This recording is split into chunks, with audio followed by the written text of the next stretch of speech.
to the NBA. Celtics coming off a double overtime loss to the Knicks last night in Cleveland 24 hours later. Celtics have blown a couple of big leads in their last couple of losses, and I give them the nod here, man. I thought that they would be wiped out after that loss against the Knicks. Maybe not a ton of energy in this one. No, Jaylen Brown hits that three. They're up 13, led by as many as 15. Brown had 32. In the fourth, here come the Cavs. Darius Garland. 2 chances from 3. He makes the second. Then Garland again.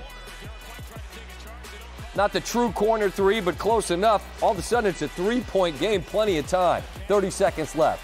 Donovan Mitchell spins, hits. Cavaliers have the lead. Celtics have got to respond. 20 seconds to go. Derek White. What a bounce. Friendly roll. Celtics back up 2. Mitchell on the drive. Got the foul call. Take another look. Celtics challenge, but there's enough from Grant Williams there.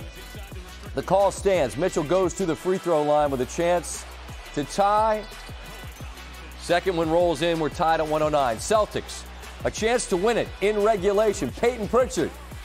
He misses. Williams there on the putback. He's knocked to the ground. Foul call. You see the White putback there comes as the clock hits 0. Williams fouled. We're going to the free throw line. And Mitchell says, you're going to miss. And you see Williams says, I'm going to make them both. Well, first no good. All right. Pressure mounts. And he's already missed one. Cavs are all the gamesmanship there, walking around, making Williams think about it. He misses again. And the frustration on the sideline, understandable. Celtics fought hard, built that big lead. It's gone now in overtime. Oh, my word. Mitchell drops the hammer. Mike Muscala, sometimes you get got. Mitchell had 40 and 11. Corner 3. Lamar Stevens. Big-time hit. Cavs up 2. Stevens, we are. And the Cavaliers claw back in this one. Boston scratching their heads. Here's Coach Mazzulla after a tough loss. Did a lot of good things for a long time after coming off a double overtime game, second night of a back-to-back, playing 3.5 quarters really well, and then just not executing down the stretch. You have to go through those things. And so, to me, in order to experience success, you have to have failures. And so, I don't like losing. I hate losing, but I understand it. And I know that you need to do it in order to get to where you want to get to. And so I don't look to anything except what do we need to do every day, get to where we want to get to, everything that we're experiencing from a basketball standpoint for a reason, and as long as we learn from it and grow. We haven't learned about late-game offensive rebounding yet, and this might be the 5th or 6th loss, and so that part pisses me off. Other than that, it's just part of it. To quote our friend Steve, they're fine, right? I mean, I get it. This last 3-game snapshot, you want to take a look at it in early March and say, oh, my God, it's not great.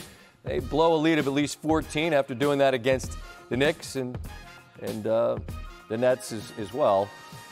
They're just the 3rd team since '96 to lose 3 consecutive games after having a lead of at least 14, joining the Raptors and the Pistons, if you're interested in who those teams were. Both of those teams finished at least 20 under 500, so it's not exactly the same food group. Celtics are a different team. Sixers, 5-game road trip. They've won 2 of the first 3. They're in Indianapolis. Joel Embiid in his career, this is the most that he averages against any Eastern Conference opponent. Will Ferrell getting some shots up before the game. No way. There you go.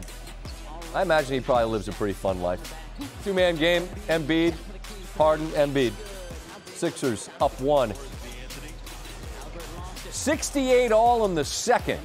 Embiid down the lane. He had 20 at the half. Sixers up 2.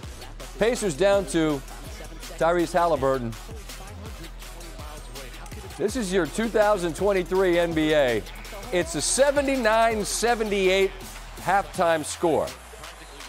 That's the second most in a half or in a first half this season. We Fast forward to the fourth, Sixers up 9. Harden's got 18 assists.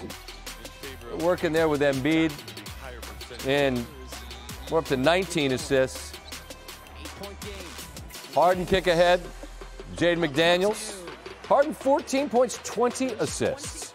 Under a minute to go, Pacers trying to fight back. Buddy Hield rebounds the Miles Turner miss. Halliburton, he went for 40 and 16. Pacers within 4. Under 40 to go in the game. Sixers look like they're in trouble. And now, woo-woo! Outlet, guess who's all by himself? Embiid. 42 for him. Sixers win 147-143. It's the second time that Embiid and Harden have gone for 40 points and 20 assists in the same game. They also did it in December against the Clips. Only 3 other duos in the history of the NBA accomplished the feat as teammates, but none of them did it in the same season as Embiid and Harden have done this year.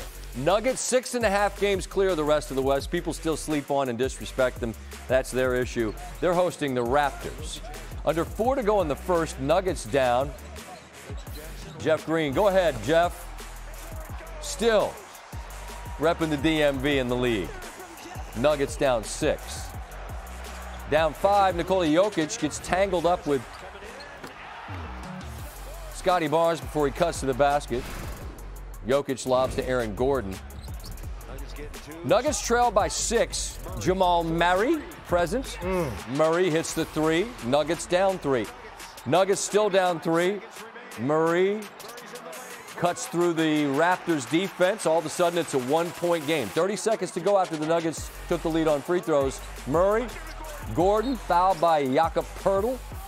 Seconds later, Scott Foster issues a double technical to Scottie Barnes. What? And he's thrown out of the game.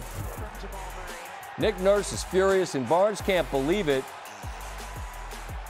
What happened here? Did Foster do that little T thing that he sometimes does?